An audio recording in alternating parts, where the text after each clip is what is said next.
Endapo hili linaloelezwa hivi sasa kwamba kiungo wa kimataifa wa Tanzania Faisal Salum Feitoto anahusishwa moja kwa moja na klabu ya wananchi Yanga, basi kwa Yanga itakuwa ni furaha sana kwao, kwa sababu Feitoto mchezaji wao wa zamani aliyetoka Yanga na kujiunga na Azam, kama anarejea Yanga, manake anakwenda kuimarisha zaidi eneo la ushambuliaji la Yanga kuanzia katikati mwa uwanja, na hivyo kumuongezea silaha ya kipekee kocha Mang'oba Mngiti katika kutimiza mipango ya Yanga kwenye michuano mbalimbali wanaoshiriki Yanga kwenye ligi kuu Tanzania bara, kwenye ligi ya mabingwa barani Afrika, kombe la shirikisho la benki ya CRDB, kombe la muungano na michuano mingine kwa msimu wa 2026 2027. Lakini habari hizo pia wakati zikiwapa furaha Yanga, endapo itakuwa kweli, zitakuwa ni pigo kwa Azam chini ya kocha Florent Ibenge, kwa sababu Faisal Salum Feitoto ni miongoni mwa nyota ambao kila wanapopata nafasi ya kucheza kwa kocha Florent Ibenge, ambaye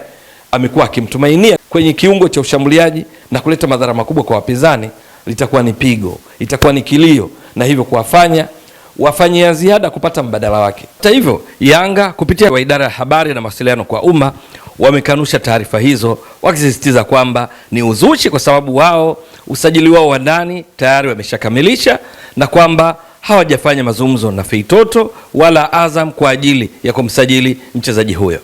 Iko hivi, taarifa zinaeleza kwamba Feitoto, kama ambavyo amekuwa akihusishwa kila mara, yuko mbioni kujiunga na Yanga, kwamba ni miongoni mwa nyota wa kutumainiwa kwa msimu ujao wa kocha Mang'oba Mngiti, kwamba kilichobaki ni juu ya taratibu kukamilishwa. Hakuna taarifa rasmi za Yanga, hakuna taarifa rasmi za Azam, hakuna taarifa rasmi za mchezaji mwenyewe. Endapo atajiunga kweli Yanga, tumeshajadili mara kadhaa juu ya uwezo wa Feitoto, mwenye kuweza kupiga mashuti ya mbali na kwa ufanisi, mwenye uwezo wa kuona wenzake wamesimama wapi awape pasi kwa ajili ya kufunga, lakini mwenyewe ana uwezo wa kufunga, lakini pia ni mpambanaji haswa pale timu inapopoteza mpira. Kwa kocha yeyote yule katika klabu zilizopo hapa nchini na nyingine nyingi barani Afrika, Feitoto hawezi kukosa nafasi ya kucheza endapo ipo fiti timamu wa kiafya. Mfano, katika ligi kuu Tanzania bara msimu ulimalizika, Azam walimaliza katika nafasi ya 3.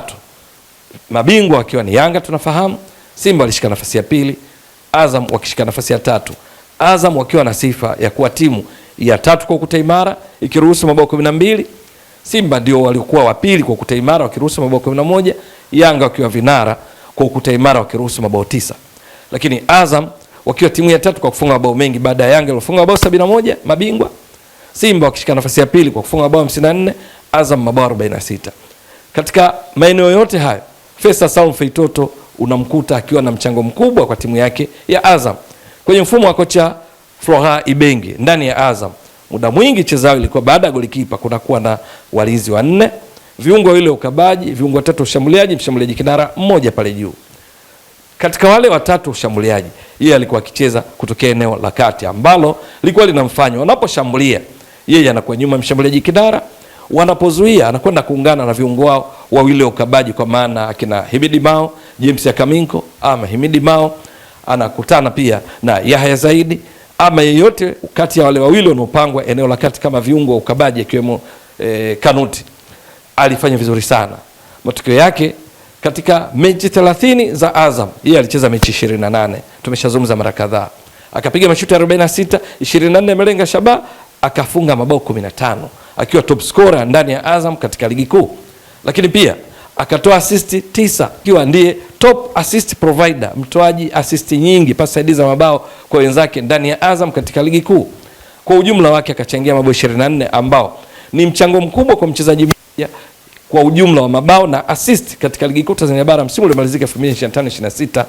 Hakuna mchezaji aliyemfikia yeye kwa kuwa na mchango wa moja kwa moja wa mabao na assist katika ligi kuu miongoni mwa klabu zote, sababu mchango wake wa mabao 24 ulimfanya aongoze, akifuatiwa na Alan Okello wa Yanga. Lakini Feitoto sio tu alikuwa mzuri katika jukumu la kushambulia. Feitoto katika cheza yake yote hii mechi 28 alizocheza, dakika 2222 alikuwa anafanya kazi kubwa katika kuisaidia Azam timu yake kutimiza mipango kazi ya kocha Ibenge katika kuzuia pindi wanapoteza mpira, na ushahidi ni kwamba alicheza faulo 32 yote ni katika kuhakikisha timu yao haikumbani na mashambulizi ya kujibu. Alikuwa tayari kujitoa kafara katika baadhi ya matukio, alimradi tu wasishambuliwe kwa kujibu na kuwaletea madhara, kwa sababu Azam katika mechi nyingi wanamiliki zaidi mpira, wengi wanakuwa juu katika eneo la pili la uwanja, wakimsuffocate, wakimtesa mpinzani kwa pasi zao na kufanya majaribio ya kufunga. Kwa sababu hiyo mpira ukiporwa ghafla, shambulizi la kujibu linakuwa hatari kwao. Sasa Feitoto kama ilivyo wachezaji wengine eneo la ushambuliaji, wanawajibika kufanya shinikizo kule kule juu, na inapobidi kucheza follow za kimbinu ili kutoa fursa kwa wao kurejea katika umbile lao la kiulinzi na kuwafanya wawe salama. Matokeo yake follow 32 ambazo ziliambatana na kadi za njano 5 alizipata Feitoto.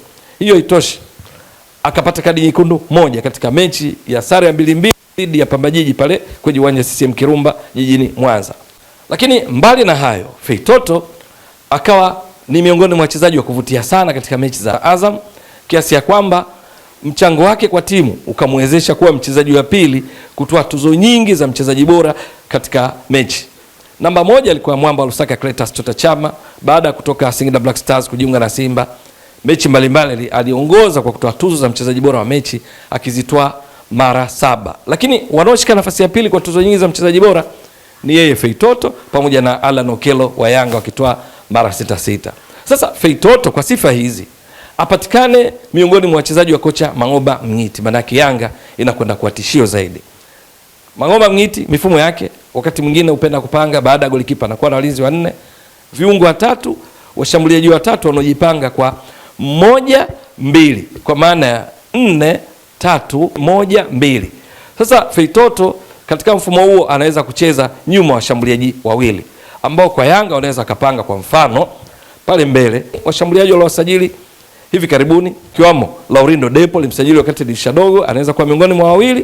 Halafu anaweza akawa na Peter Shalulile, au Peter Shalulile akasimama na mchezaji wa kimataifa wa Ufaransa ambaye ana asili ya Senegal, Cheikh Toure, anaweza akawa anacheza na Peter Shalulile kwa mbele, Faisal Salum Feitoto nyuma yao katika mfumo wa 4-3-1-2 au 4-4-2. Feitoto anaweza kufiti miongoni mwa washambuliaji 2 akiwa kama namba 10.